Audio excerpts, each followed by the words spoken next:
Hello everyone, welcome back to Lay's Secret Kitchen. It's me Liz and welcome back. So today we're gonna do something very interesting. We're gonna do some hot tomato chutney. Right, interesting, right? So now let's dig into the video and then I hope you enjoy this video as much as I do. So at the moment, I'm washing my cherry tomatoes, my scotch bonnet, my garlic, and my root ginger. So one thing you have to bear in mind that when we're gonna roast this pepper, scotch bonnet, and it's gonna get very smoky, and you're gonna cough. So what you're gonna do is open your window so you don't get stuffing in your kitchen and then don't start coughing a lot, okay? So this is the third time I'm washing my tomatoes, so bear it in mind, okay? So there we are, gonna transfer that onto a baking tray.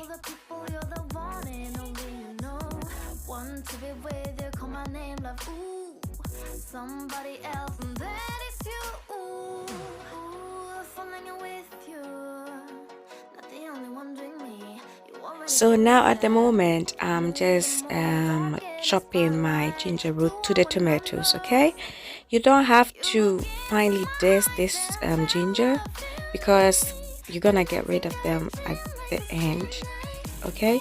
But if you like, you can finely chop it, but I'm just giving it like I'm cutting it chunky, like leaving it in there because I'm gonna leave some in to bite into. So one other key ingredient is our fresh parsley and our fresh basils, okay?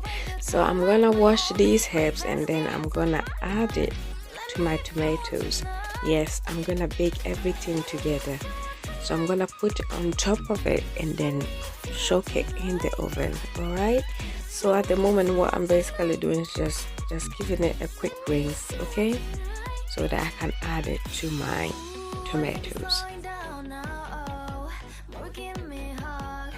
So at the moment what I'm basically doing is just pat drying with a paper tissue to get rid of the excess water on my tomatoes, because I don't want to have too much water on my tomatoes because the tomato is gonna produce water in the end anyway, and I'm roasting it rather than boiling it.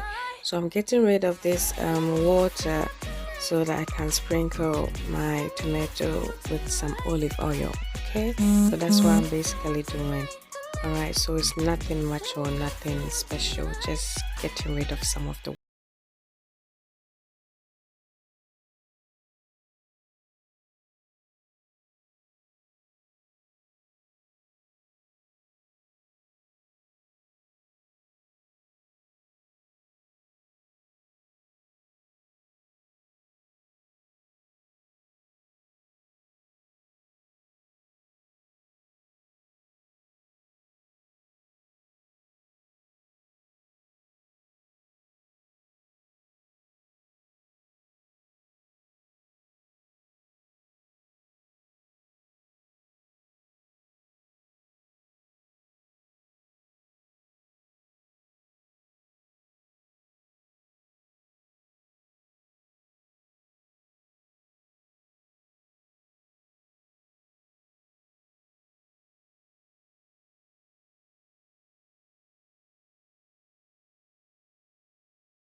So if you realize, you see that I'm using olive oil quite a lot. Yeah, that's the star ingredient for this recipe. So I love to add olive oil into my bread as well, because I love the flavor that it adds to the bread. Get what I mean? Yeah. So instead of just using vegetable oil, I add olive oil instead to give me all that infused flavor with the herbs, and it's just so amazing. You just got to try it. It's just so lovely. Okay. So I'm just going the way of, like, I'm going like a bit of like the Italian way of how they make bread, because they use olive oil a lot, because they produce the best one. So yeah, so there you have it. Okay, so there we go. So now I'm just kneading everything, mixing everything together, and adding water to it gradually. Bear in mind, I'm using warm water to activate my dry yeast so that my dough will proof quicker, so I don't have to wait longer for it to proof. So yeah, if you want your dough to proof quicker, you can use some warm water to activate that. So that's what I'm literally doing. So adding with the water to it gradually, and then kneading my dough until I get the consistency that I want. I want a sticky dough, but smooth and soft at the same time, not too soft and not too hard. Okay, so we want it just right. Okay, so there.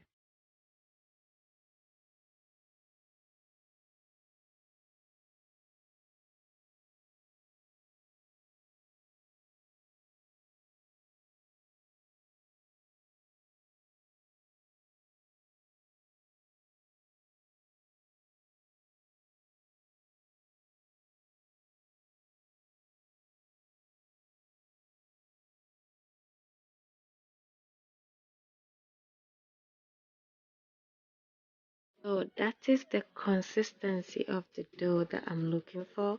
So I've just got it just right. Yeah.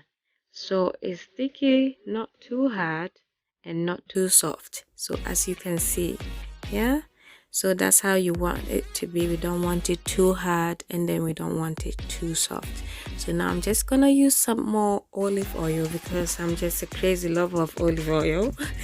Just gonna use it some to like finish it off, and I'm gonna rub some onto it as well before I cover my dough for it to proof. So yeah, just to seal everything in, so just to seal the moisture in the bread. So yeah, what I'm basically doing.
So now I'll cover my dough and leave it to proof for an hour. So now I'll check on my tomatoes, and so far my tomato is doing all right. So you can see the water that is coming out of the tomato at the moment. So one tip is it's very advisable you use cherry tomatoes instead of baby plums tomatoes, because they produce more water, whilst compared to cherry tomatoes, which they produce less. Okay, so if you don't want your tomato to end up like that, just use some cherry tomatoes. After 10 minutes, tomato is doing all right. And there you have it. We've got just right what the tomato should be, okay? It should be nice, soft and roasted and looking like this, okay? So there you have it. Our tomato is ready. So I'm just mashing it up, because I don't want it to be fine. Like, I don't want it to be evenly blended, and I don't want to have chunky bits. in there. I want it just like a rough mash, not too smooth and not with so many chunky bits, but just rough, just be in between. So you can just use your wooden spoon to mash it up, or just your masher for your potato. Okay, so there you have it. I've got the consistency that I want, not too fine and smooth. So I'll just transfer that into a bowl.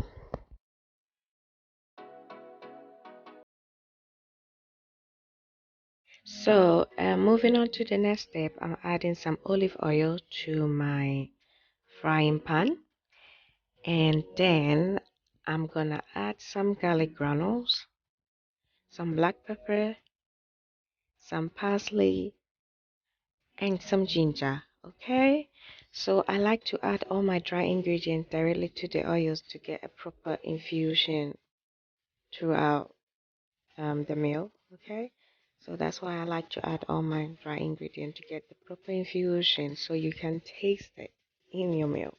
All right, so after that I will stir it together, and then I will introduce my tomatoes in there. All right.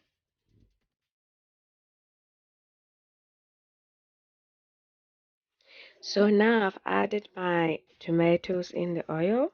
So now we're gonna fry until most of the water has absorbed. So I'm gonna give it a good fry for about 10 to 15 minutes, depending on how much like tomatoes you are using. Obviously, if the tomatoes are a lot, it's gonna take more than 10 to 20 minutes for you to get rid of the water in there. Okay, but for mine, I'm gonna fry it for 10 to 20 minutes, and now I'm gonna add some stock seasoning to it. Can use any stock seasoning of your choice. I'm using a vegetable stock seasoning at the moment. You can um you can skip this process if you don't want any stock seasoning, and just add some salt to your tomatoes.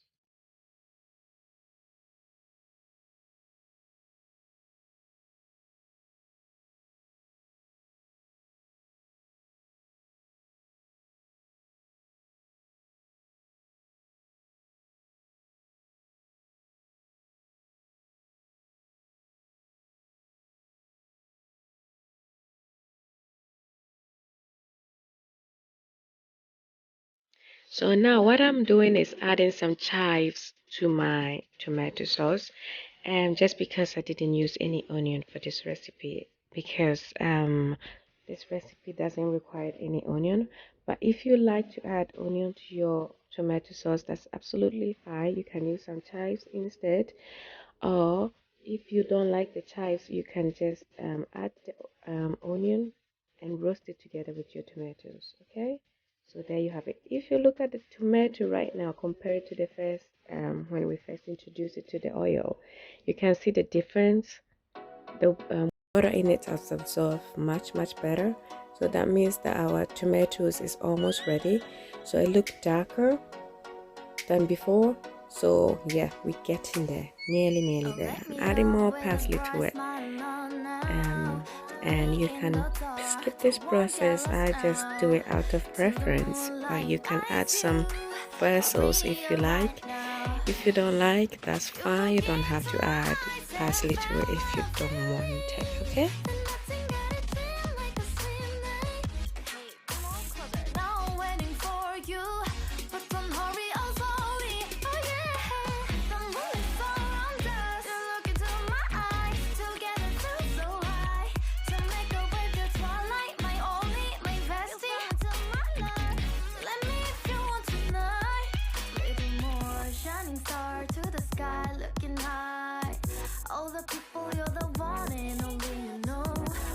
To be with you, call my name, love, ooh, somebody else, and that is you, ooh, falling in with you, not the only one doing me, you already feel it there, give me a little more dark in the spotlight, do I wanna know something? You look into my eyes and fell love feeling, then nothing got a dream like a slim night, hey, come on closer now, waiting for you, but tomorrow is slowly, oh yeah, the moonlight's all around us, you look into my eyes, together feel so high, to make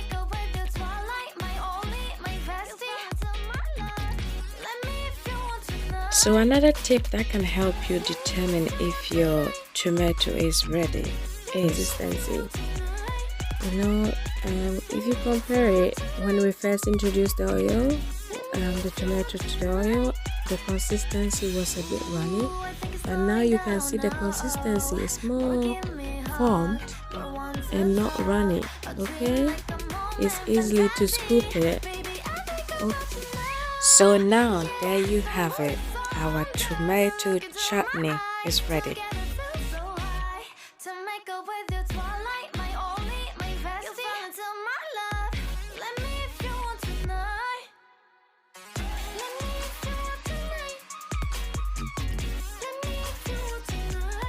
So there is our tomato chutney. I've put some in my glass jar and save it for later.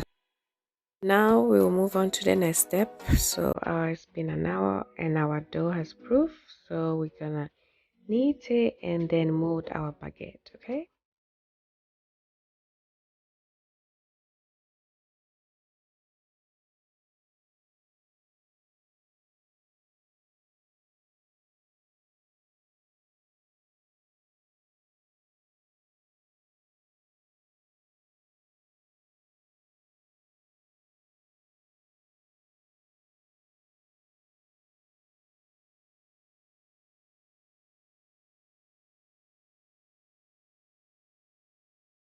So what I'm basically doing is dusting my surface, putting my part of dough.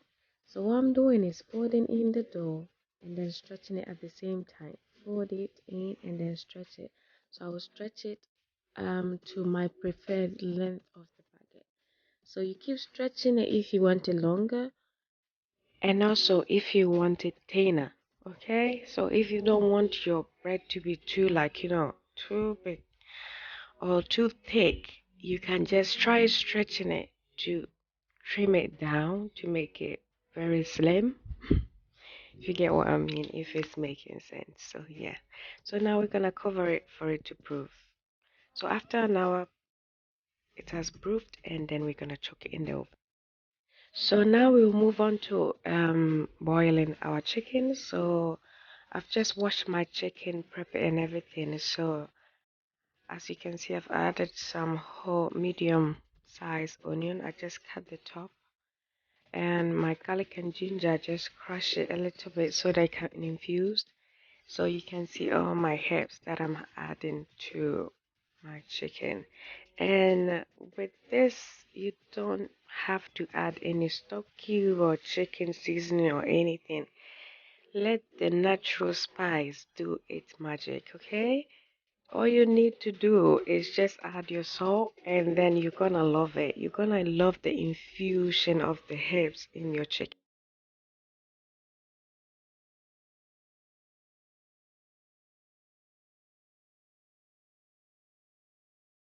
So one last ingredient I'm gonna add is my star anise and then anise seeds. Okay, so there you are. So as I said earlier, I just want the infusion of these natural spice and herbs on my chicken. Okay, I'm gonna leave it to boil. Depending on how tender you want it, you leave it longer if you want it more tender. All right, so chicken is ready. I'll let it cool down and then I'll cut them into slices.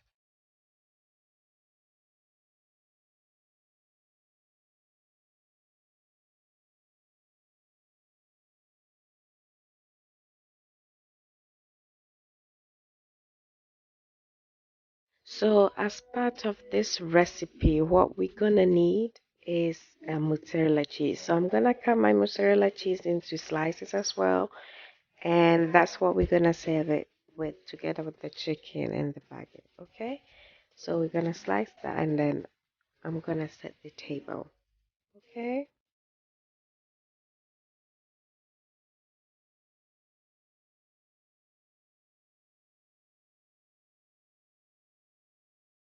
So now, as you can see, I'm setting my table. I have my mozzarella cheese there, I have my sliced chicken, and I've added some plated green olives as well. I love this recipe so much because it's fast and easy, and it's also a combination of African cuisine and Italian cuisine. So it's kind of like a twist between these different cuisines. So you get what I mean? So the mozzarella, the olive, and the bread goes more to the Italian side. The hot and spicy tomato chutney goes more to the African side. So that is it. So a twist in one meal. So this is what I call a pinch of love and happiness in every dish. So there is a pinch of love and happiness in there. You get me, all right? So one other thing is, if you don't like mozzarella cheese, you can use some cheddar cheese. Just name it, Wensleydale cheese. Whatever cheese you want to use, you can add it to it, feta cheese. And if you don't like chicken, you can use tuna. Okay, you can substitute chicken with the tuna. So there you are. Our baguette is ready for the next step. Okay, so we're gonna cut them into diagonal slices or whatever sizes you wanna cut it. That's absolutely fine. It's up to you. Okay. So as I'm slicing my bread, we're gonna do one more thing to it. I'm gonna brush each surface of the bread with a mixture of olive oil, black pepper, and parsley and lemon. So we're gonna brush it on each surface and I'm gonna bake it again. The reason being is that I want it to be nice, crunchy, and crispy. Look at it. Look at this beauty. Our bucket is ready, ready to be served. Our table is set. So there is your hot tomato chutney with some chicken, mozzarella, and some crunchy bread, okay? Please, please, please like, comment, share, and subscribe. Let me know your thought. What do you think about this recipe? Would you try it or would you not? So until next time, take care. Bye.